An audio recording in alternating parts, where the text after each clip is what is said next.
اضطراب اجتماعی چیه؟ شارک یه مهمونی گرفته. داکی میاد تو میگه سلام. شاید خیلی آروم گفتم. کسی شنید؟ با دندانی جوک میگه. داکی میخنده. بلند خندیدم. وای بقیه چی فکر میکنن؟ داکی یکم ذرت میخوره ولی بقیه کمتر خوردن. نکنه فکر کنم پرخورم. میره سمت لیلی. لیلی میگه چه کراوات قشنگی.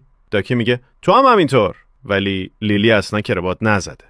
استرس همه وجود داکی رو میگیره. یواشکی میره بیرون. تو سرش میچرخه تو عجیب بودی. همه ازت بدشون اومده. یادت چی گفتی؟ الان همه دارن پشت سرت حرف میزنن.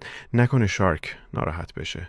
اما واقعیت بقیه هم همین حسو داشتن. لیلی فکر میکرد زیادی حرف زده. با دندان فکر میکرد جوکاش بیمزه بود. شارک فکر میکرد همه ازش میترسن. البته این یکی درست بود. همه رفتن خونه و زیاد فکر کردن. جز شارک. اون راحت خوابید. اضطراب اجتماعی یعنی مغز بی مدرک حدس بزنه بقیه چی فکر میکنن. ولی داکی کم کم یاد میگیره به خودش بگه همه چی خوب بود، خودم بودم. آدما اونقدر درگیر زندگی خودشونن که زیاد به بقیه فکر نمیکنن.